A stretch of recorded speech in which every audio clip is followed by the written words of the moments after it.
మొదటి యోహాను పత్రిక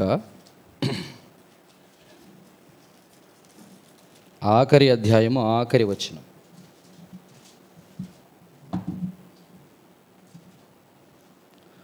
మొదటి యోహాను రాసిన పత్రిక 5వ అధ్యాయం 21వ వచనం. యోహాను పత్రిక 5వ అధ్యాయము 21వ వచనం. అందరం కలిసి చదువుకుంటాం. చదువుకున్నప్పుడు శ్రద్ధ వహిస్తాం. చిన్నపిల్లలారా, విగ్రహముల జోలికి పోకుండా జాగ్రత్తగా ఉండుడి. మరొకసారి చదువుదాం. చిన్నపిల్లలారా, విగ్రహముల జోలికి జాగ్రత్తగా ఉండుడి. ప్రార్థన చేసుకుందామండి. దయచేసి మోకరించగలిగిన వారు మోకరించండి. పరిశుద్ధుడైన తండ్రి, అతి శ్రేష్టమైనటువంటి దివ్యమైన మహోన్నతమైన ఘనమైన మహిమగల నామానికి వందనాలు. దేవా, మీరు మాకు అనుగ్రహించిన ఈ శ్రేష్టమైన రోజును బట్టి కూడా మిమ్మల్ని స్తుతిస్తూ ఆరాధిస్తూ ఉన్నాం. ప్రభువా, నా జీవితాంతములో నన్ను విమోచించి యేసుక్రీస్తు ప్రభువారి దయాళుడు, ఆయనే నన్ను రెక్కల మీద ఎత్తుకొని మోసుకొని నన్ను సురక్షితంగా ఉంచువాడు. తూర్పు పడమర ఉత్తర దక్షిణ నుంచి ఎంతో మందిని పిలిచినప్పుడు ఆ పిలుపును అందుకోలేని వారు నశించిపోగా నన్ను వారిలో చేర్చగా ప్రత్యేకించి నన్ను పవిత్రపరిచి, ప్రభువా, నీ పరిచర్యకు నియమించుకోవడానికి నేను అనర్హుడైనప్పటికీ నీ కృప, నీ బాహుల్యము, నీ మహదైశ్వర్యమును బట్టి నేను స్తుతిస్తూ ఉన్నాను. కనికరించండి, సహాయం చేయండి. దేవా, ఇగో మరి బల్లలోనికి వెళుతూ ఉండగా మాతో మాట్లాడండి, సహాయం చేయండి. మీ సంచారం మా మధ్య ఉంచండి. ప్రభువా, అపవిత్రుడిని, అవిధేయుడిని నన్ను కనికరించి మీ పాదాల దగ్గర నన్ను పడవేసుకుంటున్నాను. నీ మాటలు నాకు అనుగ్రహించి సహాయం చేయమని యేసునామమున అడిగి వేడుకుంటున్నాను తండ్రి, ఆమెన్. ఈరోజు ఈ వర్తమానము చెప్పడానికి ఒక సహోదరి నాకు చాలా ప్రేరేపణిచ్చింది. నేను వాట్సాప్ ఓపెన్ చేసిన తర్వాత ఆ వాట్సాప్ను చూసి, ఆ స్టేటస్ని చూసి దేవుడు ఎందుకో ఈ మాట మీద దేవుడు మాట్లాడమని ప్రేరేపిస్తూ వచ్చాడు. దేవుడు ప్రేరేపిస్తే, దేవుడు వర్తమానమును అనుగ్రహిస్తే అది సామాన్యంగా ఉండదు.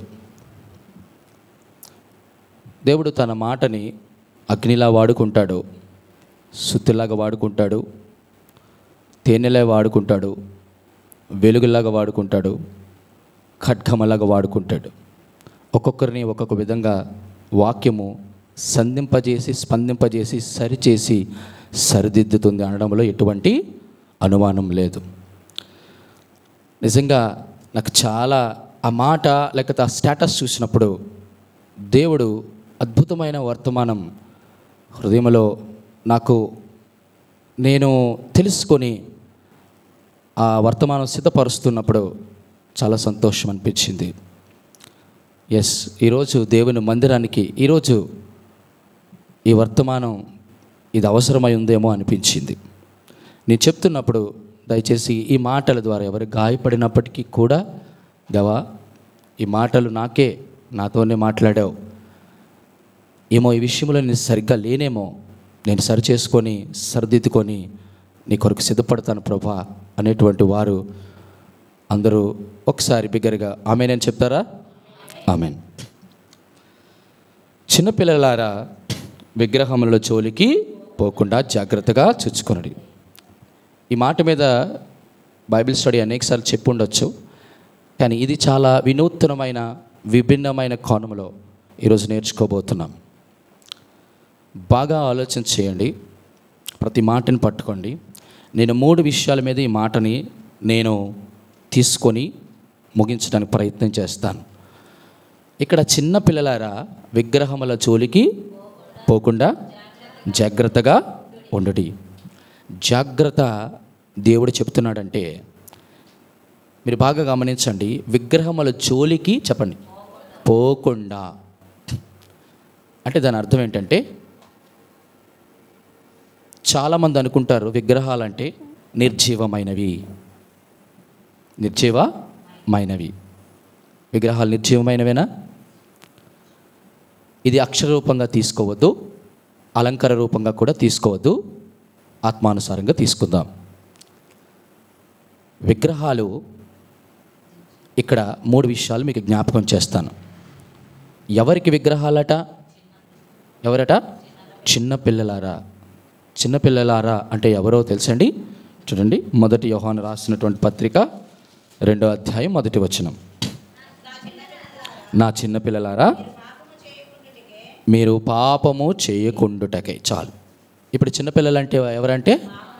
పాపములో పడేవాళ్ళు. మరి పాపంలో పడేటువంటి వారు చిన్నపిల్లలైతే మరి పాపానికి ఏం రావాలా?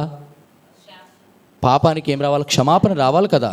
చూడండి, 1 యోహాను రాసిన పత్రిక 2వ అధ్యాయం 12వ వచనం. చిన్నపిల్లలారా, ఆయన నామమును బట్టి మీ పాపములు. చూడండి, 2 మాటలు మీకు ఇలా జ్ఞాపకం చేశాను. మొదటిది ఏంటి? చిన్నపిల్లలారా, విగ్రహముల జోలికి పోకుండా జాగ్రత్త పడండి. ఒకవేళ జాగ్రత్త పడకపోతే ఖచ్చితంగా చిన్నపిల్లలు ఏం చేస్తున్నట్టు? పాపములో పడుతున్నట్టు. ఒకవేళ పాపంలో పడితే పాపంలోనే ఉంటారంటే ఒక చక్కటి పరిష్కారం కూడా ఉంది. అదేంటట? దేవుడు నిన్ను క్షమిస్తాడు. నేను 3 మాటలు మీ మనసులో జాగ్రత్తగా ఉంచుకోనండి. మనమందరము చిన్నపిల్లలమా పెద్దవాళ్ళమా అనేది ఈ రెండిటి మీద బేరేజ్ వేయాలి. విగ్రహాలు చాలామంది అనుకుంటున్నారు అవి కళ్ళుండి చూడవు, మాట్లాడవు, వినవు, నోరుండి పలకవు, చేతులుండి పని చేయవు, కాళ్ళుండి నడవవు అనుకుంటాం కదా. ఇది చెప్పాను కదా, అక్షరార్థమైనటువంటి విగ్రహాలు, దానితో మనకు సంబంధం లేదు. కానీ ఇక్కడ కావాల్సినవి ఏంటంటే ఆత్మ సంబంధమైనటువంటి వారు. చూడండి, ఎప్పుడైనా ఎక్కడైనా ముగ్గురే ఉంటారు. మొదటిది చూడండి, ఆ మాటలు మీకు చూపిస్తే చాలా మంచిదని నా అభిప్రాయం. 1 కొరింథీయులు రాసిన పత్రిక 1 కొరింథీయులు రాసిన పత్రిక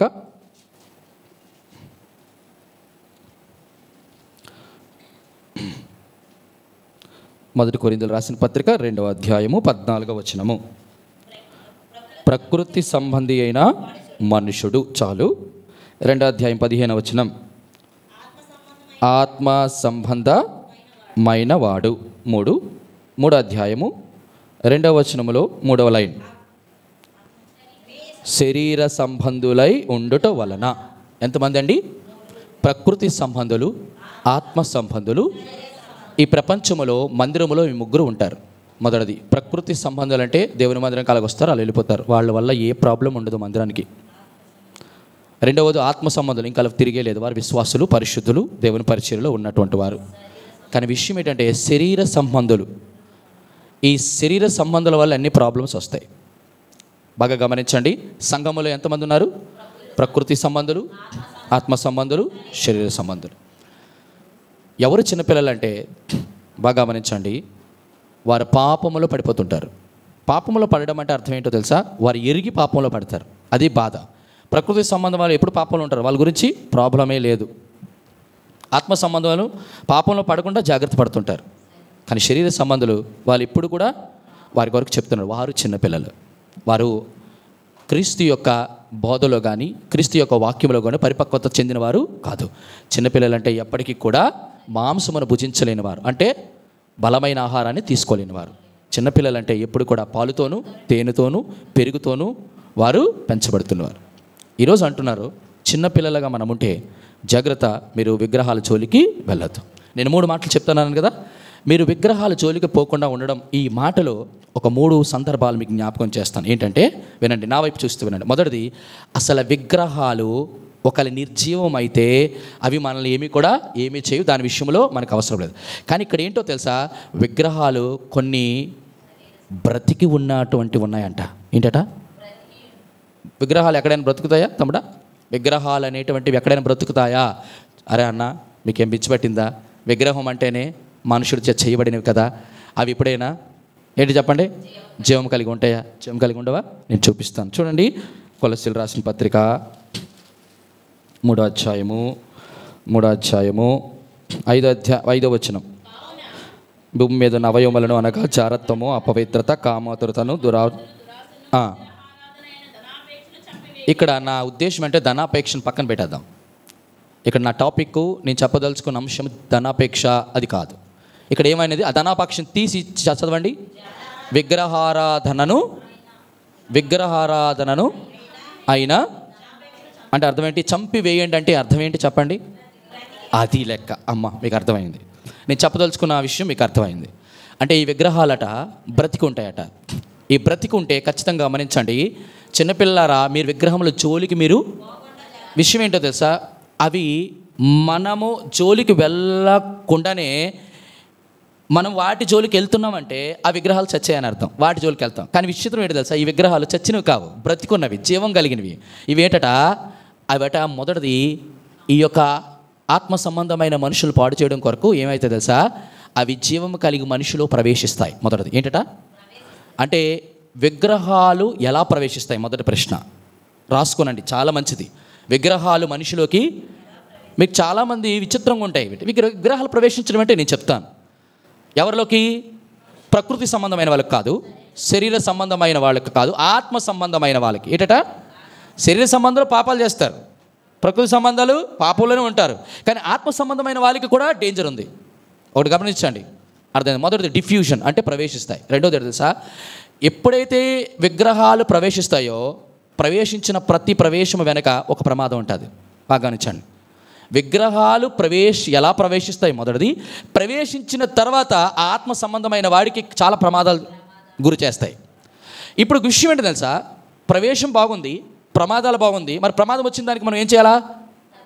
పరిష్కారం ఉండాలి. Very good, very good, very good, very good. ఏంటట? మొదటిది డిఫ్యూషన్.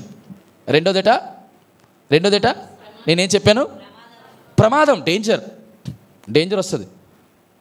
అవునా కదా? కానీ దానికి ఖచ్చితంగా పరిష్కారము కావాలి.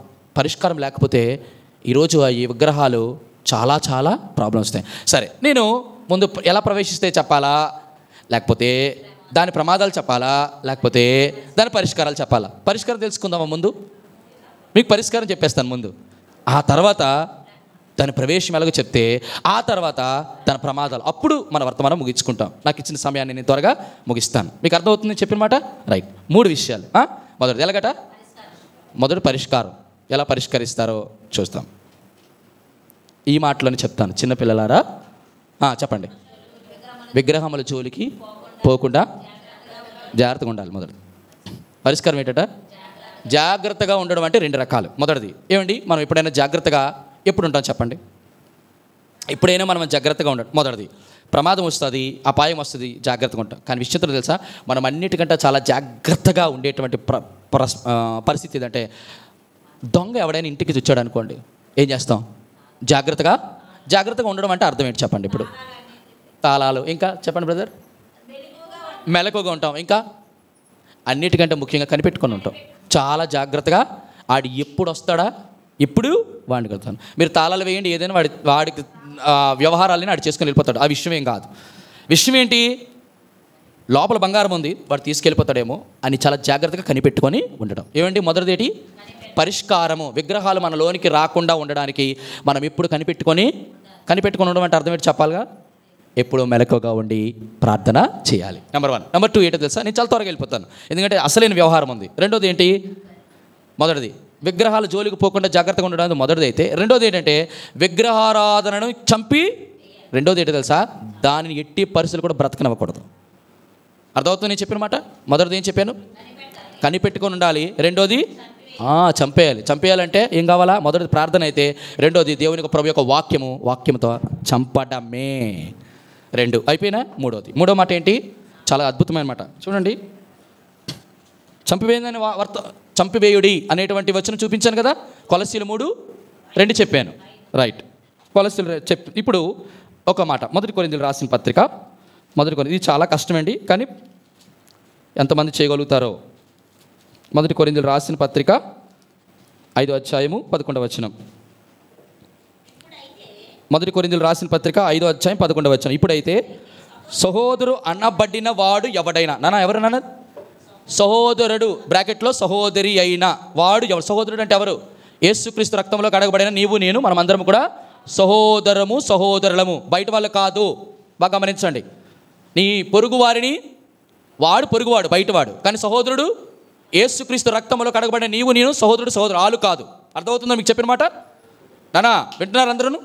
సహోదరులు అంటే నీవు నేను దేవుని రక్తంలో. ఎందుకంటే మనమందరూ కూడా ఒక తండ్రి నుంచి ఉద్భవించిన వాళ్ళం, కొనబడిన వాడము, కడగబడిన వారం. రైట్. ఇప్పుడు విషయం ఏంటంటే సహోదరుడు ఎవడైనను, చదవండి, అవన్నీ వదిలేయండి. అక్కడ చూడండి ఒక మాట ఉంది, విగ్రహారాధికుడు కానీ అయి ఉన్న ఎడల అట్టి వానితో సంగతి చేయొద్దు. ఇప్పుడు చెప్పండి, మూడోది ఏం చేయాలి? అది మొత్తం 3 విషయాలు. నానా వినండి ఈ మాట. ఈ ప్రపంచంలో సజీవముగున్న విగ్రహాలు నీలో నాలో ప్రవేశించకుండా ఉండడానికి 3 పరిష్కారాలు. మొదటిది, కనిపెట్టుకొని ఉండాలి ప్రార్థనలో. లేకపోతే విగ్రహాలు నీలోకి వచ్చే ఆ ప్రమాదము ఉంది. నెంబర్ 2, వాక్యము అనేటువంటి ఖడ్గముతో ఎప్పుడు చంపుతూ, వాక్యంతో అంటే అర్థం ఏంటో, వాక్యం అనేటువంటిది 2 అంచుల ఖడ్గం, అది ఎప్పుడు పొదును పెడుతూ ఉండాలి. అంటే ఎప్పుడు? సంవత్సరానికి ఒకసారి, నెలకు ఒకసారి, వారానికి ఒకసారి కాదు, ఎప్పుడు కూడా అనుదినము. మూడోది, సాంగత్యము చేయకూడదు, అంటే సహవాసము చేయకూడదు. సహవాసము చేయకూడదు ఎవరితో?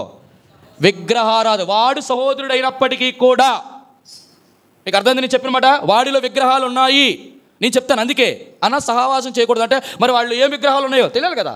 కాబట్టి ఆ విగ్రహాలు ఎలా ప్రవేశిస్తాయో నేను చెప్తాను.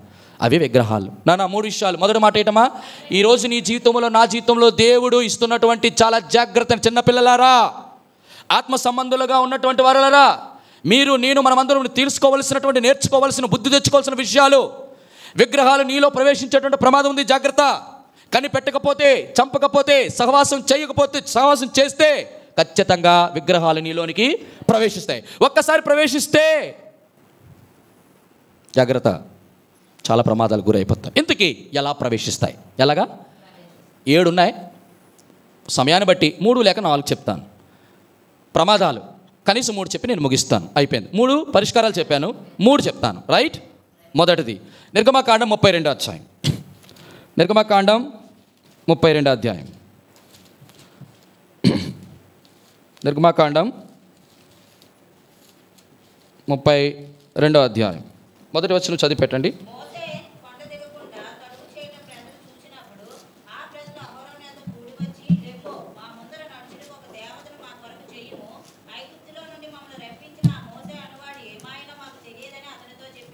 నాన్న మొట్టమొదటిగా మొదటి పై మాటలు చదువునాను. నిర్గమకాండం 32వ అధ్యాయం మొదటి వచనమా?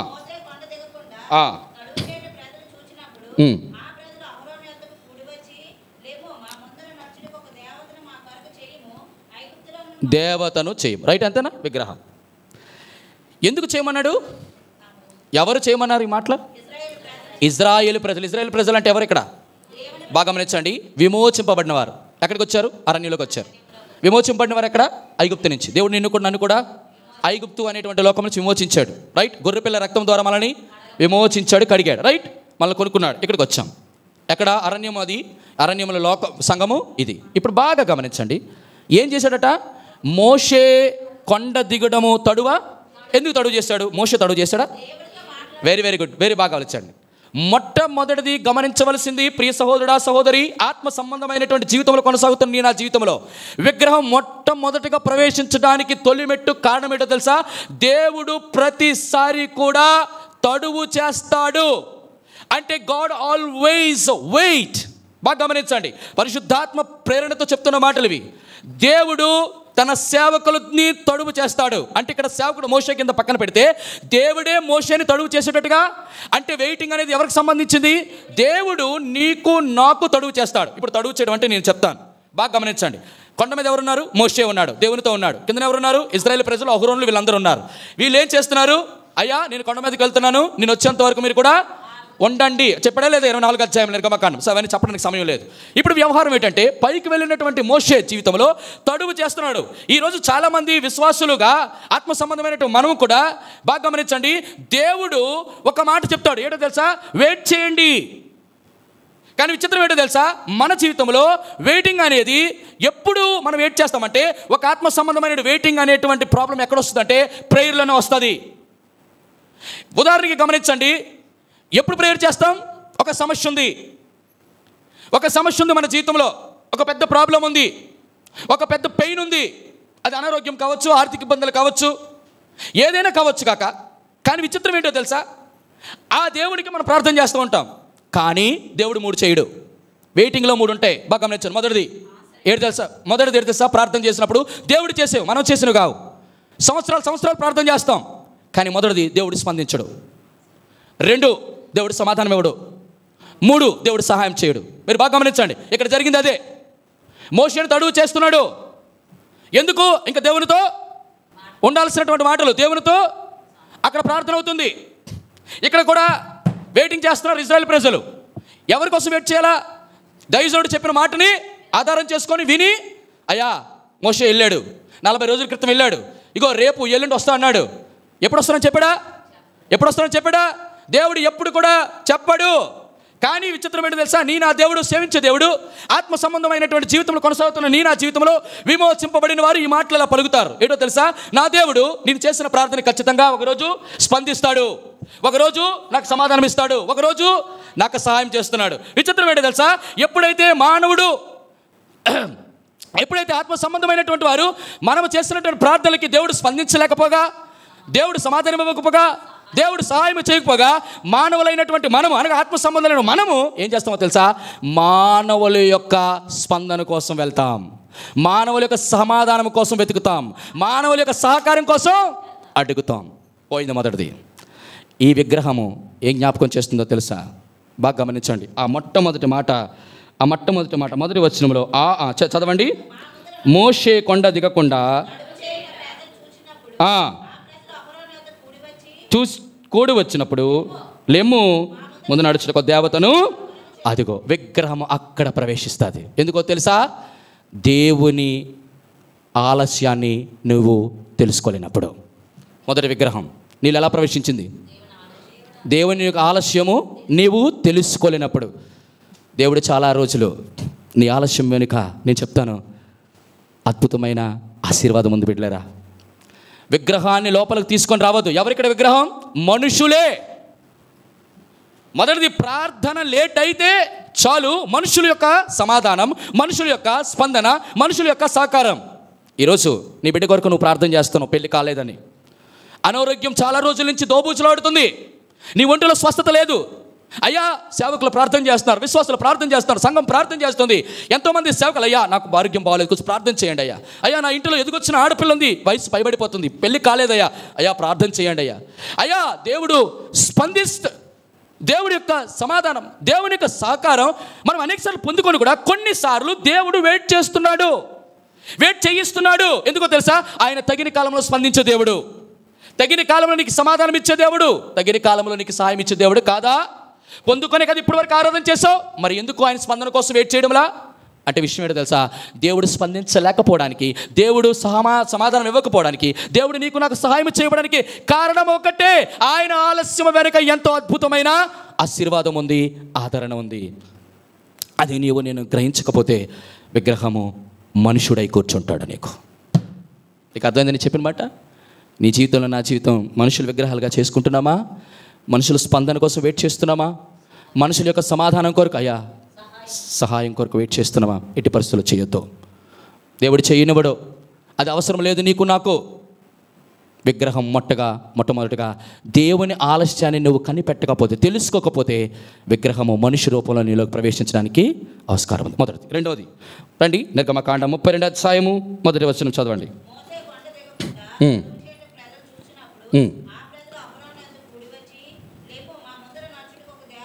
రైట్. నా ముందర నడుచుటకు ఒక దేవతను. మొదటిది, దేవుని ఆలస్యాన్ని తెలుసుకోకపోతే విగ్రహం లోపలికి వచ్చే ప్రమాదం ఉంది. రెండోది, దేవుని నడిపింపుని నువ్వు గ్రహించకపోతే విగ్రహం నీ లోపలికి వచ్చినట్టుంది. ఏటట ఇక్కడ మా ముందు నడుచుటకు ఒక దేవత. ఇంతవరకు నడిపించింది ఎవరు? నిన్ను. చెల్లి తమ్ముడా, ఇంతవరకు నీవు పుట్టినప్పటి నుంచి ఇప్పటి వరకు కూడా నేను నడిపించింది నీ యొక్క ఆలోచన, నీ యొక్క విధానము, నీ యొక్క తెలివితేటలు అనుకుంటామేమో. కానీ ఆత్మ సంబంధాలైన వారు గమనించవలసింది, నిన్ను నన్ను నడిపించింది ఇక్కడ ఎవరు? ఎక్కడి నుంచి? ఐగుప్తు దేశం నుంచి, లోకము నుంచి నేను వేరుపరిచి విమోచించి నీకు అరణ్యములు ఎర్ర సముద్రమును చీల్చి బండలో నీళ్లు త్రాగనిచ్చి ఆకాశం నుంచి మన్నాను కురిపించి నిన్ను అగ్ని స్తంభముగా మేఘస్తంభంగా నేను కాపాడి అమోరీయులు, హివ్వీలు, హిత్తీలు, కనాన దేశంలో ఉన్నటువంటి వారి మీద జయమును అనుగురించి నీకు స్వాస్థ్యాన్ని ఇవ్వడానికి దేవుడు ఇంత చేస్తే నువ్వేమంటున్నావు తెలుసా? ఒక్క చిన్న ఆలస్యం తర్వాత రెండో ఆలోచన ఏమొచ్చింది? మా ముందర నడుచుటకు ఒక విగ్రహము, ఏదైతే గాడిదను, క్షమించండి, దూడను చేయండి. ప్రియ చెల్లి, ప్రియ తమ్ముడా, దేవుడు ఆలస్యం చేసిన తర్వాత నీ మైండ్లోకి వచ్చే రెండో విగ్రహం ఎలాగో తెలుసా? మమ్మల్ని నడిపించుటకు. రెండవది, దేవుని నడిపింపు నీకు అర్థం అవ్వకపోతే దేవుడు ఎందుకు నన్ను నడిపిస్తున్నాడు? మీరు బాగా గమనించారో లేదో, ఇశ్రాయేలు కనాను దేశానికి ఐగుప్తు దేశం నుంచి ఎన్ని రోజులు? సరిగ్గా 11 రోజులు. 11 రోజుల ప్రయాణాన్ని దేవుడు 40 సంవత్సరాలు నడిపించాడు. దేవుడు పిచ్చివాడా? దేవుడు నీ సమస్యలో చూడలేనటువంటి పిచ్చివాడు అనుకున్నామా? దేవుడు స్పందించకపోవడానికి, సమాధానం ఇవ్వబడి సహాయం చేయడానికి ఆయన నీలాంటి నలుగురు మనిషా? ఈరోజు వర్తమానం అంటే నీలా జీవితంలో ఒక తెగింపు రావాలి. ఈరోజు ఈ వర్తమానం చదువుతున్నప్పుడు, దేవా అనేక సార్లు నాకెందుకు ఈ కష్టాలు, నాకెందుకు ఈ బాధలు, ఎందుకు నాకు ఇబ్బందులు, ఎందుకు ఈ అవమానాలు, ఎందుకు ఈ తృణీకరాలు? అయ్యో ప్రభా, నా భర్త నేను అర్థం చేసుకోవడం లేదు, నా పిల్లలు ఆమె తిరుగుబాటు చేస్తున్నారు, నా జీవితంలో సుఖం లేదు, సంతోషం లేదు, సమాధానం లేదు, ఏంటి నాకు ఈ జీవితం? దేవుడు అనుమతిస్తున్నాడు ప్రియబిడ్డ. ఆ టైంలో దేవుని నడిపింపు కానీ నీవు తెలుసుకోకపోతే నువ్వు చేసేటువంటి పొరపాటు ఎలాగుంటుందో తెలుసా? ఆదికాండ గ్రంథం 16 అధ్యాయం 1-2 వచనాలు. ఆదికాండ గ్రంథం 16:1-2.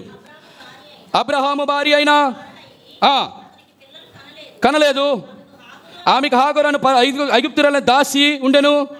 కాగా శారా, ఇదిగో నేను పిల్లలను కనకుండా యెహోవా చేసి ఉన్నాడు, నీవు దయచేసి నా దాసితో పొమ్ము, ఒకవేళ ఆమె వల్ల నా సంతానము కలగవచ్చును అబ్రహాముతో చెప్పాను. అబ్రహాము శారా ఈ మాట వినేను. ఎవరు మాట విన్నాడు? అబ్రహాం ఆత్మ సంబంధమైన వాడు. ఆత్మ సంబంధమైన వాడు దేవుని యొక్క మార్గాలు కనిపెట్టాలా లేదా? ఎందుకు ఇవ్వలేదు?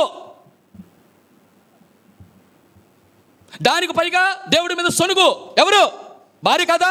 నా గర్భాన్ని దేవుడు మూసేశాడు. దేవుని మీద సొనుగులు, దేవుని మీద నిందలు. కొంచెం ఆలస్యం అయితే చాలు, నువ్వు ప్రార్థన చేసినంటేనే దిగొచ్చేయాలి. మనకి ఏడు ఆశీర్వాదం. భక్తులమా? ఓకే, భక్తులమే. కానీ దేవుడు ఒక్కొక్కసారి సమస్య స్పందన లేకుండా ఉంటుంది. నా దేవుడు స్పందించే దేవుడు, మాట్లాడే దేవుడు కదా, జీవం కలిగే దేవుడు. ఇప్పటి వరకు నాకు సమాధానం రాలే. కొంతమంది జీవితాల్లో ఎన్నో ప్రయత్నాలు, ఉద్యోగాలు రావు. నాకెందుకు దేవుడికి ఉద్యోగం ఇవ్వడాలా? ఎన్ని ప్రయత్నాలు చేస్తున్నాను. దేవుని మార్గము స్పెషల్గా ఉంటుంది ప్రియుడా. దేవుని బిడలారా, దేవుని మార్గాలు మనం కనిపెట్టడంలో కానీ విఫలమైతే, మొదటిది మనుషుల విగ్రహంగా మారుతారు. రెండోది మానవుల యొక్క మార్గాలు. ఇక్కడ ఎవరి మార్గం అనుసరిస్తున్నాడు? అబ్రహాము తన భార్య ఒక మార్గం చెప్పింది. ఏమని? హాగరుతో పో. దేవుని మార్గాలు తెలుసుకోవాలి మనం. దేవా, నేను ఆత్మ సంబంధమైన వాడి, నా మార్గాలు చూడండి. కీర్తన గ్రంథం 28 అధ్యాయం. కీర్తన గ్రంథం 28 అందరికి తెలిసిన భాగమని నేను అనుకుంటున్నాను. 28 అధ్యాయం చక్కటి మాట. క్షమించండి, 32 అధ్యాయం 8వ వచనం. కీర్తనలో 32:8. నీకు ఉపదేశము చేసేదను, నీవు నడవలసిన మార్గమును నీకు బోధించదను, నీ మీద దృష్టి ఉంచి నీకు ఏనా నీకు ఉపదేశం చేసేవాడిని నేనే కదా, నువ్వు నడవలసిన మార్గం ఏదో నీకు బోధించేవాడిని నేనే కదా. నీ మీద దృష్టి ఉంచి ఆలోచన, దేవుని దృష్టి నీ మీద ఉంది. దేవుడి దృష్టి నీ మన మీద ఉంది. దేవుడు ఆలోచన చెప్పేంత వరకు ఎందుకు వెయిట్ చేయం? ఎందుకు ఆయన మార్గాల కొరకు మనం కనిపెట్టుకోం? ఆలస్యము అయితే మానవుల విగ్రహాలుగా నీకు మారుతారేమో, సలహాలు, సహకారాలు, సూచనలు ఇవ్వడానికి. రెండోది, దేవుని మార్గాలు కనిపెట్టకపోతే, దేవుని ఆత్మ చేత నువ్వు నడిపించబడకపోతే, దేవుని వాక్యం చేత నువ్వు నడిపించకపోతే, మానవుల యొక్క మార్గాలు నువ్వు అనుసరించడానికి నిన్ను నువ్వేం చేస్తావు?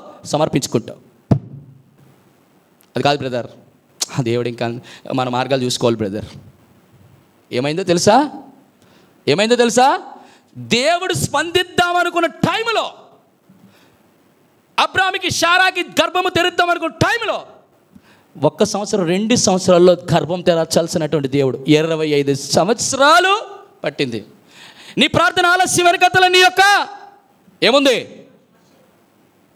అది ఆశీర్వాదం తెలియక అలక్ష్యం చేసి దేవుని మార్గాలను కనిపెట్టలేకుండా పోయావు. రెండో మాట, నేను త్వరగా వెళ్ళిపోతున్నాను. రెండో మాట, దేవుని మార్గాలు కనిపెట్టకపోతే, చెప్పండి, దేవుని మార్గాలు కనిపెట్టకపోతే విగ్రహం ఎలాగ ప్రవేశిస్తుంది? మార్గాల రూపంలో, మనుషుల యొక్క మార్గాల రూపంలో నీ దగ్గరికి వస్తుంది. మొత్తం అంతా కూడా నేను చెరిపేస్తుంది. మూడో మాట, నిర్గమకాండం 32వ అధ్యాయం 6వ వచనం చదివి పెట్టండి. నిర్గమకాండం చదువునా. మరునాడు వారు దహన బలులను, సమాధాన బలులను అర్పించినప్పుడు, అప్పుడు జనులు తినుటకు త్రాగుటకు కూర్చుండి ఆడుటకు లేచిరి. విగ్రహము చేసేసాడు. చేసిన తర్వాత ఏమైంది? జనాలు లేచి తినడానికి, తాగడానికి, కూర్చోడానికి, ఆడడానికి 4 రకాల పనులు చేస్తారు. ఇక్కడ ఏం జ్ఞాపకం వస్తుంది? సమాధాన బలులు. చెప్పండి, బలి అర్పణలు ఏం జ్ఞాపకం చేస్తే? భక్తికి చిహ్నాలు ఇవి. బలి అర్పణ అంటే సమర్పణలు. మీరు బాగా గమనించండి. ఇక్కడ ఏమంటున్నాడంటే దేవుడు, నీ జీవితంలో నా జీవితంలో విగ్రహాలు ప్రవేశించడం మరొక కారణం ఏంటో తెలుసా? ఎప్పుడైతే దేవుడు చెప్పిన మాటలు నీకు కఠినంగా అనిపిస్తాయో, దేవుని ఆజ్ఞలు నీకు చాలా కష్టంగా అనిపిస్తాయో అనుసరించడానికి సులువైన మార్గాలు ఎంచుకుంటాం మనం. మన జీవితంలో నీ భక్తి నా భక్తి సులువుగా చేసేది కాదు. ఇప్పుడు ఉదాహరణకి ఇలా చెప్పనా, అక్క, చెల్లి, తమ్ముడా, నువ్వు దేవుని మందిరికి వచ్చి పర్వాలేదు, దశమభాగం ఇచ్చే పర్లేదు, నువ్వు ఇంట్లో బయట ఎలా తిరిగినా పర్లేదు, నువ్వు తిను, త్రాగు, లేయు, కూర్చో, ఏదైనా పర్లేదు, దేవుడు నేను క్షమిస్తాడు. ఈ మాటని చెబితే ఎంత బాగుంటుందో. అందరికీ బాగుదా? మందిరం నిండదా? మనుషులు రారా? సన్మానించరా? అన్న ఎంత బాగా చెప్తాడు వాక్యం, దాన్ని ఏమి కూడా గద్దించడు, ఏది చెప్పడు, ఏదైనా ప్రేమిస్తాడు, ఏదైనా కూడా ఏమి అనడు. కానీ తమ్ముడా, నీవు దశమ భాగాలు అవసరంలా. నువ్వు దేవుని మందికి రావకపోయినా పర్వాలేదు, దేవుడికి నీ ద్వారా అవమానం రాకూడదు. ఎందుకో తెలుసా? నువ్వు ఆత్మ సంబంధమైన వాడు. ఎందుకో తెలుసా? ఐగుప్తు నుంచి విమోచింపబడ్డావు, గొర్రెపిల్ల రక్తంలో కడగబడ్డావు. విమోచింపబడి నీ జీవితంలో, నా జీవితంలో దేవుని భక్తి చేసినప్పుడు ఆ భక్తి దేవుడు ఇచ్చినటువంటి ఆజ్ఞల్లో నీకు కష్టంగా ఉండొచ్చు, కరుణ కఠోరంగా ఉండొచ్చు, కానీ అవే అనుసరించాలి. తినడం, తిరగడం, తాగడం, కూర్చోవడం, సమాధాన బళ్ళు, అర్పణలు, నైవేద్యాలు దేవుడికి అవసరం లేదు. దాని అర్థం ఏంటో తెలుసా? ఇవన్నీ ఏం చేశారు? తినడం, తాగడం, తిరగడం, అలగడం, క్షమించండి, కూర్చోవడం, ఇవన్నీ కూడా మానవ సంబంధ మర్యాదలు. మొదటిది, మానవులు విగ్రహాలుగా వెళ్ళిపోతారు. రెండోది, మార్గాలు విగ్రహాలుగా మారిపోతాయి. మూడోది, మర్యాదలు. లోక మర్యాదను అనుసరింపక దేవుని చిత్తం ఏదో పరీక్షించి మనం నడుచుకోవాలి. ఈరోజు నీవు భక్తి చేయడానికి ఈ మందిరంలో వాక్యం కష్టంగా ఉంటుంది. ఎందుకు కష్టంగా ఉంటుంది తెలుసా? కష్టము విలువ తెలిసినప్పుడే సుఖము విలువ ఏంటో తెలుస్తుంది. నీకు జీవితం అంతా సుఖంగా నేర్పించాను అనుకో, ఎట్టి పరిస్థితుల్లో కూడా. మీరు చూడండి, పిల్లలు చాలామంది, మన బిడ్డలు ఈరోజు నాకు అర్థమై చెప్తున్న మాట ఏంటంటే, మన బిడ్డలు చాలా గారాబం చేస్తాం, చాలా గారాబం చేస్తాం. మా తరంలో కష్టమేంటో నేర్పిస్తే సుఖమేంటో విలువ తెలిసి వచ్చింది. ఈ రోజుల్లో సుఖం విలువ తెలిస్తే రేపు కష్టం వస్తే తట్టుకోలేరు వాళ్ళు. చిన్న దానికి కూడా కష్టం ఉంటుంది. మూడవది, దేవుని ఆజ్ఞలు మనకు కష్టంగా ఉంటే చెప్పండి, ఈ లోక మర్యాదలే విగ్రహ రూపంలో మనలో ప్రవేశిస్తాయి. 3 మనుషులు, 2 మార్గాలు, 3 మర్యాదలు. 4వది నేను చెప్పి ముగిస్తాను, త్వరగా రండి. చూడండి, చాలా అద్భుతమైన మాట. 32వ అధ్యాయం 2వ వచనం. అందుకు అహరోను మీ భార్యలకు, మీ కుమారులకు, మీ కుమార్తెలకు చెవులున్న బంగారు పోగులు తీసి నా యొద్దకు తీసుకొని రండి అని వారితో చెప్పగా, ప్రజలందరూ తమ చెవులున్న బంగారు పోగులు తీసి అహరోను వద్దకు తెచ్చిరి. అతడు వారి యొద్ద వాటిని తీసుకొని పోగురుతో రూపముని ఏర్పరిచి దాన్ని పోత పోస్తున్న దూడగా చేశాను. అప్పుడు వారు, ఓ ఇశ్రాయేలు, ఐగుప్తు దేశం నుండి నేను రప్పించిన నీ దేవుడైన ఇదే అనిరి. అహరోను అది చూచి దాని ఎదుట ఒక బలిపీఠమును కట్టెను. చాలు. ఏం చేశారు? ఇక్కడ ఏమైంది? అహరోను ఏం చెప్పాడు? బంగారు పోగులు, ఇక్కడ అన్నిటికి పోగులో లేదా చెవులిలో లేదా వడ్డానాలో పక్కన పెడితే బంగారమును అడిగాడు. బంగారం ఎక్కడి నుంచి తీసుకొచ్చారు వీళ్ళు బానిసలు. ఎక్కడి నుంచి వచ్చింది? ఐగుప్తు దేశంలో కొల్ల సొమ్ముగా దేవుడు ఇచ్చాడా లేదా?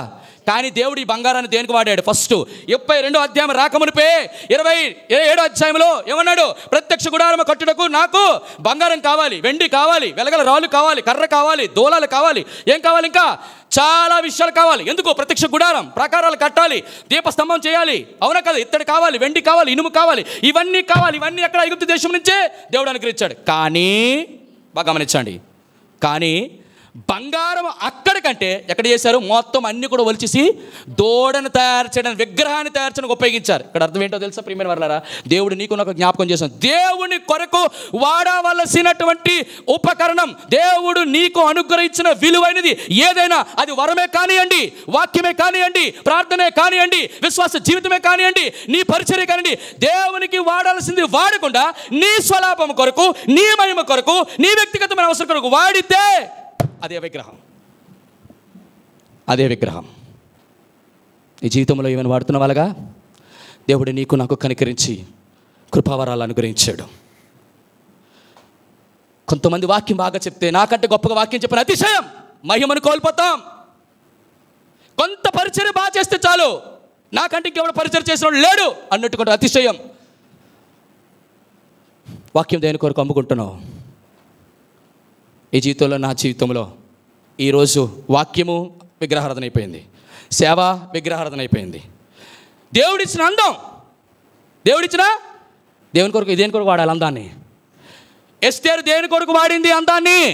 తన ప్రజల విమోచన కొరకు, ఆశ్వరోషణ ఆకర్షించడం కొరకు. దేవుడు నీకు ఇచ్చిన తలాంతులు. ఆ సిస్టర్ చాలా బాగా పాడుతుంది. విచిత్రం ఏంటో తెలుసా? మందిరంలో ఉన్నప్పుడు దేవుని పాటలు పాడుతుంది, డ్యూటీలో ఉన్నప్పుడు సింహ పాటలు పాడుతుంది. దేవుడు నీకు ఇచ్చినటువంటి మంచి స్కిల్, నైపుణ్యత దేవుని మందిరంలో వాడుతున్నావు, మంచిదే. కానీ అదే స్కిల్ అన్యజనులకు ముందుకు, విగ్రహాల ముందుకు, కార్యక్రమాల ముందుకు వాడుతావా? భారభరితమైన మాటలు నేను 4 చెప్పాను, ఇంకా అంతకంటే ఎక్కువ చెప్పాలని 7 విషయాలు ఉన్నాయి. మొదటిది మనుషులు, రెండోది మార్గాలు, మూడోది మర్యాదలు, నాలుగోది దేవుని మహిమ. దేవుడు నీకు ఇచ్చినటువంటి అమూల్యమైనది దేవుని కొరకు వాడకపోతే, చెప్పండి, నీ స్వప్రయోజనం కొరకు వాడితే, నీ కొరకు నువ్వు వాడితే, నీ మట్టుకే వాడితే, నీ కోసమే వాడితే దేవుడు ఏం చేస్తాడో తెలుసా? చూస్తాడు. మనం అనుకుంటాం ఇవన్నీ కూడానా దేవా, ఇవన్నీ విగ్రహాలు ఒకవేళ ఎలాగుంటే ఏం చేస్తాడో దేవుడు చూస్తాడా? దేవుడు ఏం చేస్తాడో తెలుసా? మామూలుగా ఉండదు. చూడండి, మీకు ఒక అద్భుతమైన విషయం చెప్తాను. నిర్గమకాండం 32 త్వరగా చదవండి. నిర్గమకాండం 32 అధ్యాయం 20 వచనం. మరియు అతడు వారు చేసిన ఆ దూడను తీసుకొని అగ్నితో కాల్చి పొడి చేసి నీళ్ల మీద చల్లి అయిపోయింది. ఏంటట అది? ఏం చేశాడు దేవుడు? మొదటి అగ్నితో కాల్చాడు. చూడండి, అగ్నితో కాల్చింది మళ్ళీ బంగారం తిరిగి. మనల్ని చాలా తెలివితేటలు. చాలా బంగారంలో ఉన్న మస్టు తీయడానికి ఎంత వేడి పెట్టాలి అంత వేడి పెడితే దానిలో ఉన్న మస్టు పోయి చక్కటి శుద్ధ సువర్ణంగా మారుతుంది. ఏనండి మాట? శుద్ధ సువర్ణంగా మారుతుంది. అంతకంటే ఎక్కువైపోతే అగ్గి నశించిపోవు. సువర్ణం ఏమైపోతుంది? నశించిపోతుంది, పనికిరాదు. పొడి చేసి నీళ్ళలో కలిపేసి తాగంటారా మీరు? ఇప్పుడు దేవుని కోపం ఎలాగుంటుంది అంటే అలాగుంటుంది. విగ్రహాల దగ్గరికి వెళ్తారా? నేను కదా విమోచించాను. కనబడని విగ్రహాలు ఇవి, కానరాని విగ్రహాలు ఇవి, కనిపించని విగ్రహాలు ఇది. ఈరోజు ప్రతి ఒక్కరి జీవితాల విగ్రహాలు ఒకవేళ ఎలా ప్రవేశిస్తే కనిపెట్టుకుని ఉండండి, చంపండి, సహవాసం చేయొద్దు. చాలా జాగ్రత్తగా ఉండాలి. ఈ రోజులో మానవుల యొక్క సలహాలు విగ్రహాలుగా మారిపోతున్నాయా? దేవుని సలహాల కంటే, దేవుని మార్గాల కంటే మనుషుల మార్గాల. నీ సొంత భార్య చెప్పిన మార్గాన్ని కూడా నువ్వు అనుసరించొద్దు. అబ్రహామా, కోపం వస్తుంది ఒక్కోసారి మాట చెప్తున్నప్పుడు. భార్యలు సలహాలు ఇచ్చిన తప్పని అనడంలా. ఇక్కడ విషయం ఏంటి? దేని గురించి? దేవుడే వారు కొలుగు చేసుకొని ఒక నిబంధన చేశారు. మీదటికి ఈసారి నువ్వు గర్భవతి ఆగడానికే. మూడోది మర్యాదలు ఎప్పుడు వచ్చాయి? దేవుని ఆజ్ఞలు నీకు కఠినంగా, దేవుని మాటలు కఠినంగా, దేవుని వాక్యము కఠినంగా ఉంటే చాలు. అమ్మో, ఆ మందిరానికి రామ్, కొడుకులకి రామ్. చాలా జాగ్రత్త.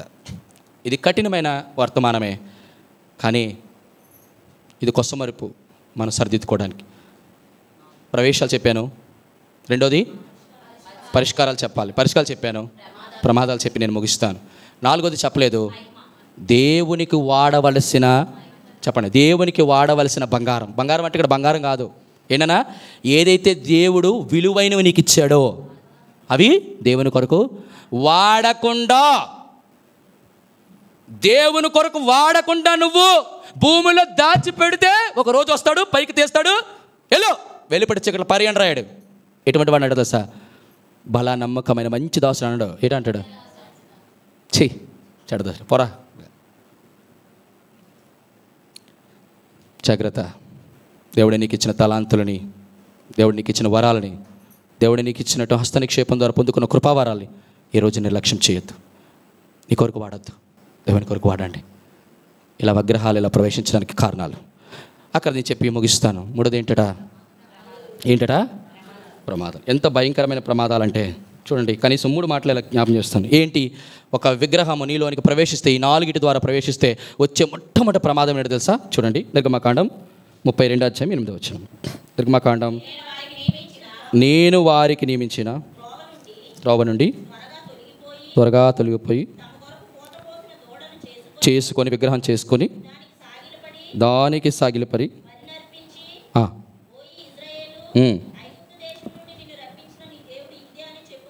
చెప్పుకొని నేను ఇట్లా నేను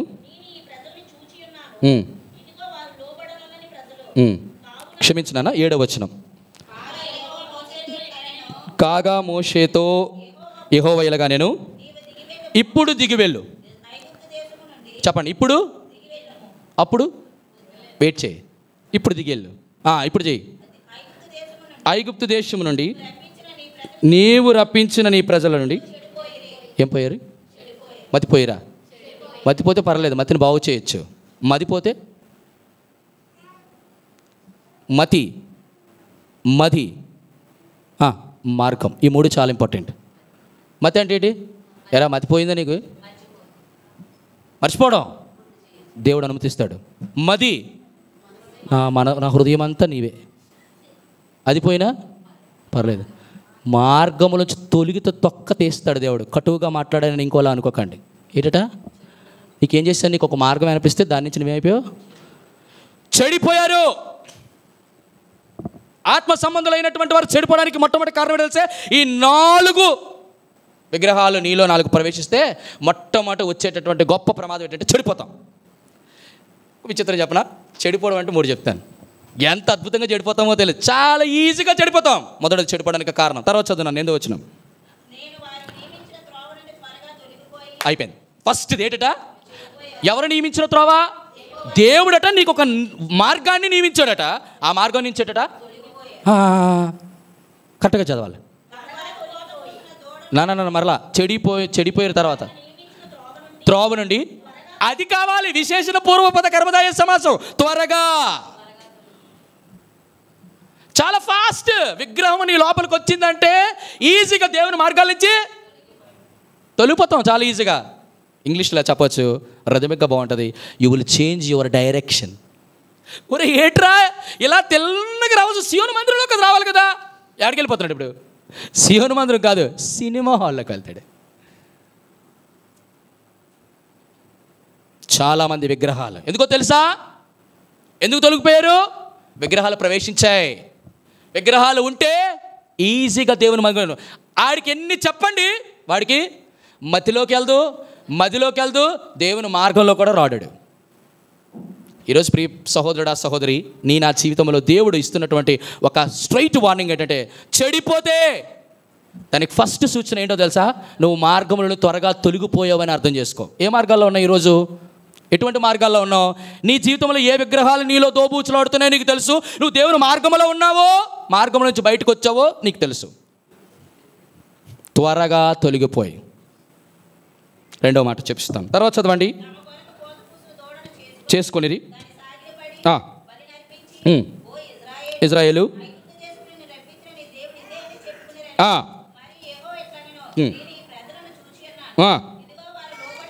రెండవది చెడిపోయిన వారిలో మొదటి సూచన ఏంటంటే త్వరగా తొలగిపోయేవారు. రెండోది ఏంటి తెలుసా? లోబడని ప్రజలుగా మారిపోతాం. అంటే అర్థం ఏంటో తెలుసా? దాని అర్థం ఏంటో తెలుసా? లోబడని ప్రజలు అంటే దేనికి లోబడం? లోబడ్డం అంటే దేనికి లోబడాలి? యాక్చువల్గా అయితే మనం దేవుని వాక్యానికి లోబడం. నానా ఒక్క మాట ఇలా నేను చెప్తాను. నెహెమ్యా గ్రంథం 8వ అధ్యాయం తీయండి.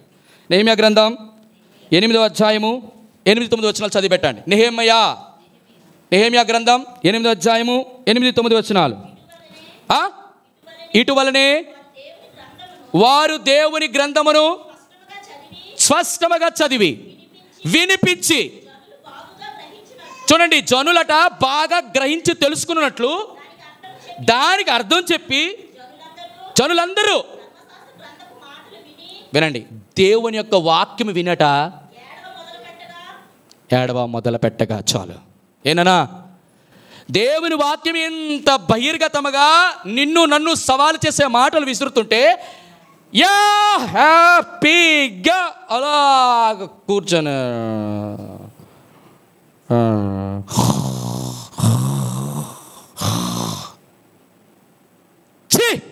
అని అనిపిస్తుంది.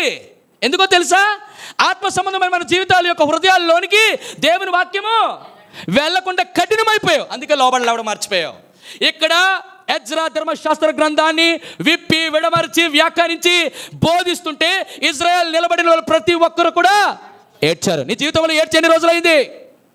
దేవుని వాక్యము నీ దగ్గరికి వచ్చినప్పుడు నువ్వు సరి చేసుకోలేని ఎన్ని రోజులైంది? దేవా, ఇన్ని విగ్రహాలు నాలో ప్రవేశిస్తున్నాయ్యా, ఇన్ని విగ్రహాలు నాలో ప్రవేశిస్తున్నాయి కదా. నీ వాక్యము నాతోనే మాట్లాడేది ఈరోజు, నీ వాక్యము ద్వారా నాతో సూటిగా మాట్లాడేది. నేను నీ మార్గాలలో లేనయ్యా, నేను తప్పిపోయాను, అందుకేనయ్యా నీ మాటకు నేను ఇదే చూపించలేకపోతున్నాను, లోబడలేకపోతున్నాను ప్రభా. సేవకుడికి, సేవకి, సంఘానికి దేనికి లోబడలేకపోతున్నాను, వాక్యాన్ని తీసుకోలేకపోతున్నాను. ఎప్పుడు చూద్దామని అక్షరార్థంగా తీసుకోవడమే కానీ ఆత్మీయంగా నువ్వు తీసుకుంటే నువ్వు ఎంత బాగుపడుతుంది. దశ చెడిపోయినాడు. గుండె చెదరిన వారిని బాగు చేసిన వాడని ఇజ్రాయేల్ ప్రజల్ని ఏం చేశాడు? ఈ ప్రపంచంలో ప్రతి ఒక్కడు గుండె చెడిపోతుంది. కారణం ఏంటంటే గుండె అంటే హృదయం ఎక్కడో ఉందో, నా మది ఎక్కడుందో, నా మతి ఎక్కడుందో, నా మార్గాలు ఎక్కడుందో అన్నిటిని కూడా దేవుడు ఏం చేస్తాడు? నూతన హృదయం నీకు దేవుని వాక్యాన్ని విని ఏడ్చేటువంటి అర్థమైందా? మూడు బాగా గమనించాలి. దేవుని వాక్యము వినిన తర్వాత నీకు ఏడుపు రావాలంటే మొట్టమొదట ఆ వాక్యం వినిన తర్వాత ఆ వాక్యానికి నువ్వు లోబడితే దేవుడు హృదయాన్ని కోసి కడిగి ఏం చేస్తాడో తెలుసా? నూతన హృదయంగా నిన్ను చేసి నీకు మరలా మాంసపు గుడ్డని ఇస్తాడు. అప్పుడు వాక్యం చక్కగా వెళ్తుంది.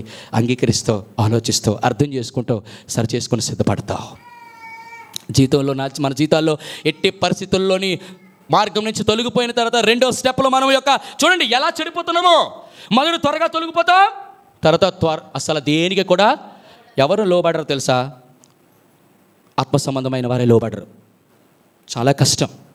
దేనికి ఎంత కష్టమో లోబడడం అంటే. ఒక ఆత్మ సంబంధమైన వాడు ఎప్పుడు కూడా జ్ఞాపకం చేసుకోండి, ఎంత లోబడాలో అంత లోబడాలి. ప్రతిదానికి లోబడుతూ బ్రతకాలి. లోబడకపోతే చాలా కష్టం. మూడోది ఏంటో చెప్పండి, చదువుతారా? ఒక మాట. నానా లోబడాలనేటువంటి ప్రజలు అన్నాం కదా. నిజంగా మనం లోబడకపోతే మనకు వచ్చేటువంటి అతి తీక్షణమైన ఘోరమైన ప్రమాదం ఉంచెల్లి. చదువుతున్నప్పుడల్లా దేవా ఇటువంటి పరిస్థితి నా జీవితంలో రాకూడదు. 33వ అధ్యాయం 3వ వచనం, 2-3 వచనాలు పంపి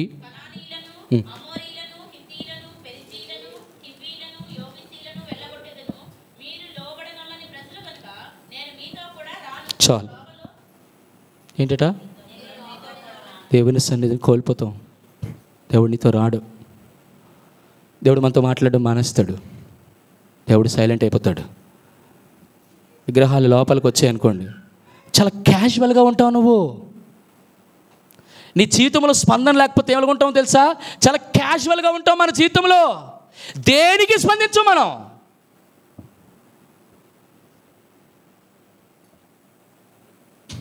క్యాజువల్గా ఉన్న వాళ్ళని దేవుడు కూడా క్యాజువల్గా చెప్పండి నువ్వు క్యాజువల్గా, నేను క్యాజువల్గా ఉంటే దేవుడు కూడా క్యాజువల్గా వదిలేస్తాడు. క్యాజువల్గా వదిలేస్తే ఎక్కడికి వెళ్ళిపోతాం? మన మామ ఇంటికి వెళ్ళిపోతాం.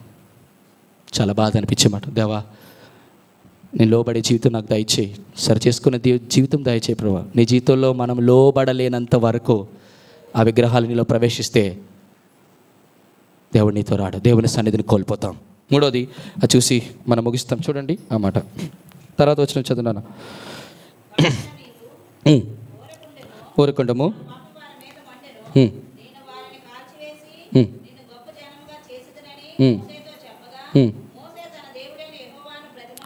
నన్ను క్షమించండి. నిర్గమకాండం 32:18-19.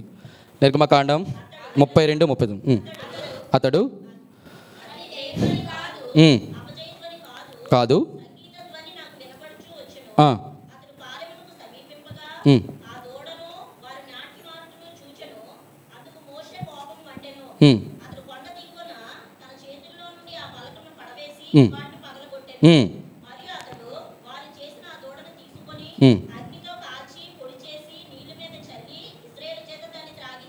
చాలు.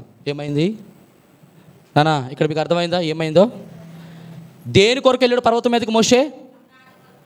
దేని కొరకు? దేవునితో మాట్లాడడం కొరకు, దేవునికి సమీపించడం కొరకు, దేవునితో సహవాసం చేయకూడదు, దేవుని దగ్గర నుంచి ఏదో ఒకటి పొందుకొని అది ఎవరికి ఇవ్వడం కొరకు. వచ్చాయా? ఆ పలకలు దేవుని వ్రాతతో రాసినవి. పొందుకోవలసిన భాగ్యం ఏమైపోయింది తెలుసా? తీసుకొచ్చి అంటే దాని అర్థం ఏంటో తెలుసా? ఎప్పుడైతే విగ్రహాలు మనలోకి ప్రవేశిస్తాయో వచ్చే ప్రమాదం ఏంటో తెలుసా బిడ్డలారా? మొదటిది, త్వరగా కోల్పోతాం, తొలగిపోతాం, లోబడపోతాం, కఠినాత్మలైపోతాం, లోబడ. మూడోది ఏంటో తెలుసా? దేవుని దగ్గర పొందుకోవలసిన ఆత్మ సంబంధమైనటువంటి దేవుని వాక్కులను కోల్పోతాం. నీకు అర్థమైందని చెప్పిన మాట కఠినంగా ఉంటుందేమో. దేవుడు నీతో ఏదో మాట్లాడాలనుకుంటాడు, దేవుడు మీకు నాకు మనకేదో చెప్పాలనుకుంటాడు. కానీ మన విగ్రహాల ప్రవేశం వల్ల ఏమవుతుంది? అరే ఇవ్వడం తర్వాత సంగతి, కోల్పోతామట. అయ్యో దేవుడు నాతో మాట్లాడట్లేదు, దేవుడు నాతో మాట్లాడట్లేదు, దేవుడు నా ప్రార్థన వింటే బాగున్నా, వినడు. కారణం ఏంటో తెలుసా? విగ్రహాలు ఉన్నాయి, ఇవి ఇంకా బ్రతికే ఉన్నాయి, అందుకే చంపాలి. ఆత్మ సంబంధమైనటువంటి దేవుని వాక్యం అది, దేవుని మాట. దేవా నీ మాట చేత నన్ను ఏం చేయాలా? బ్రతికించే మాటలు కదా అవి. దేవా నీ వాక్యం నా పాదాలకు దీపం కదా. అటువంటి దీపం లేకపోతే ఏమవుతాం? చీకట్లోకి వెళ్ళిపోతాం. బ్రతికించకపోతే ఏమైపోతాం? చచ్చిపోతాం. నేను ఆ జీవితంలో దేవుని దగ్గర పొందుకోకుండా ఆ విగ్రహాలు అడ్డంకలుగా ఉన్నాయి. ఈరోజు నీ జీవితంలో ఏది అడ్డంగా ఉంది? ఏది విగ్రహంగా ఉంటుంది? నేను చెప్పనా? నేను 5 చెప్తాను, బాధపడద్దు. మొదటిది, ఈరోజు ఈ 5 మాటలు మీ డైరీలో రాసుకోనండి. మొదటిది, విగ్రహం అంటే చెప్తున్నమాట బాగంటే, మొదటిది ఏదైతే నిన్ను బంధిస్తుందో, మొదటిది ఏదైతే నిన్ను బంధిస్తుందో. 2, ఏదైతే నిన్ను బాధిస్తుందో, ఏదైతే నీకు ఆనందం ఇస్తుందో, ఏదైతే నువ్వు కోల్పోయినప్పుడు నీ ఆనందం తీసివేస్తుందో. అన్నిటికంటే ప్రాముఖ్యం, ఏదైతే నీవు భారం అని అనుకుంటావో అదే నీ విగ్రహం. ఇది కొంచెం అంటే చెప్పడానికి చాలా విషయం ఉంది, కానీ నేను చెప్పడం మామూలుగా చెప్పాను. మరొకసారి చెప్తారా ఆ మాటలు? బంధించింది, బాధించింది. మూడోది క్షమించండి, భయపెట్టేది. క్షమించండి. మూడోది భయపెట్టేది. నాలుగోది ఏదైతే నువ్వు ఎక్కువ ఆలోచిస్తున్నావో. నాలుగోది దాన్ని ఇలా చెప్తున్నాను, నేను ఏదైతే ఎక్కువ ఆలోచిస్తున్నావో. 5వది ఏదైతే త్వరగా కోల్పోతామని, నీ ఆనందం పోతుందని దానిని గురించి ఎక్కువగా ఆశపడతావో. ఈ 5 విగ్రహాలు పెట్టారా. మొదట చెప్పండి ఏది నిన్ను బంధిస్తుందో, ఏదైతే నిన్ను బాధిస్తుందో, ఏది నిన్ను భయపెడుతుందో, ఏదైతే చెప్పండి ఆలోచిస్తావో, చెప్పండి ఏదైతే త్వరగా కోల్పోతావని, నీ ఆనందం తీసివేస్తుందని దాని గురించి. ఇవన్నిటి చాలా చాలా జాగ్రత్త. ఉద్యోగం కొంతమంది ఉంది కదా, అయ్యో ఈరోజు ఉద్యోగం ఉంది, బాగానే ఉంది, పని ఉంది, రేపు పని లేకపోతే మా ఉద్యోగమా నీ విగ్రహం. దానివల్ల బ్రతుకుతున్నావా? నీ ఉద్యోగం ఇచ్చింది దేవుడు. ఈరోజు అండి యవ్వనం ఉంది కాబట్టి డబ్బులు 4-5 పోగేసుకోవాలి, దేవుని మందిరం ఎగ్గొట్టైనా. బలం దేవుడు ఇచ్చిందా, నీవు సంపాదించుకుందా? విగ్రహాలుగా మారిపోతున్నాయి. ఈరోజు దేవుని యొక్క అందం, దేవుడిని ఇచ్చిన సుఖం, దేవుడిచ్చిన సౌఖ్యం, దేవుడిచ్చినటువంటి ప్రతి వనరులు, ప్రతి వసతులు, ప్రతి వ్యక్తులు అన్నీ కూడా ఈ రోజుల్లో మనుషులకి ఎలాగైపోయాయో తెలుసా? విగ్రహాలుగా మారిపోయాయి. ఈరోజు నేను చెప్పనా, నీ జీవితంలో ఏ వ్యక్తి నీకు విగ్రహంగా మారకూడదు, ఏ వసతి కూడా, ఏ వనరు కూడా నీకు విగ్రహంగా మారకూడదు, ఏ విధానం కూడా నీకు విగ్రహంగా మారిపోకూడదు. చెప్పండి, వసతి, వ్యక్తి, వనరు ఏది కూడా మారకూడదు. ఏవైనా విధానాలు ఉన్నాయి అక్కడ మనవి. వ్యక్తులు, కొంతమంది భర్తలు అంటే భార్యలకి ఎంత ప్రేమ ఉంటే, అమ్మో నా భర్త, జాగ్రత్త. ఈ మాట చాలా బాధ అనిపించి నేను చెప్తాను ఒక్కొక్కసారి ఈ మాట. నీ భార్యని కానీ నీ భర్తను కానీ ఎక్కువ దేవుని కంటే ప్రేమించడానికి లేదు. 2, నీ కుమార్తె కానీ నీ కుమారుడు కానీ దేవుడి కంటే ఎక్కువ కాదు. I'm telling very seriously, your daughter and your son is not your world. నీ ప్రపంచం కాదు, వాళ్ళే నీ హృదయం, నీ గుండె కాదు, వాళ్ళే నీ ప్రేమ కాదు. దేవుడే నీ ప్రేమ, దేవుడే నీ లోకం, దేవుడే నీ గుండె ఉండాలి. And that is the real spiritual person. నువ్వు ఆత్మ సంబంధమైన గుర్తులు అవి కాదు. నీ జీవితంలో ఎవ్వరు విగ్రహం కాకూడదు. ఈరోజు నీ కొరకే వర్తమానం దేవుడు బలపరిచి బోధించి ఖచ్చితంగా చెప్పమన్న మాట నేను చెప్పాను. ఈరోజు తీర్మానం నీదే. ఎంతో ప్రేమించి వర్తమానం మీ దగ్గర తీసుకొస్తూ ఉన్నాను. ఆఖరిది ఓ మాట ఏం చెప్పాను? మొదటిది చెడిపోయిన వారు, రెండో దేవుని యొక్క ఆత్మ సంబంధమైన, చెప్పండి, త్వరగా తొలగిపోయి లోబడకుండా దేవుని నుంచి పొందగానే కోల్పోయినట్టు. ఆఖరిది చూసి ముగిస్తాం. చూడండి ఎంత చక్కటి మాట. 32వ అధ్యాయం 25, 26 వచనం, 27. చూచిను తిరుగుటకు విడిచిపెట్టి ఉండెను.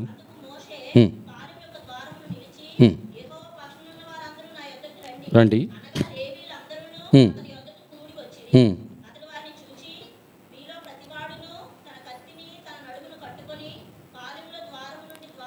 పిలుచు ప్రతివాడు తన సహోదరుని, ప్రతివాడు తన చెలికాని, తన పొరుగు వారిని చంపవలను ఇజ్రాయెల్ దేవుడిని యెహోవా సెలవిచ్చి ఉన్నాడని లేవీయులు మోషే మాట చొప్పున చేయక ఆ దినమున ప్రజలు ఇంచుమించు 3000 కూలిరి. లాస్ట్ అండ్ ఫైనల్, విగ్రహాలు నీలో ప్రవేశిస్తే ఒకవేళ కానీ వాటిని కానీ నువ్వు చంపకపోతే అవే నేను చంపేస్తాయి. That's a final.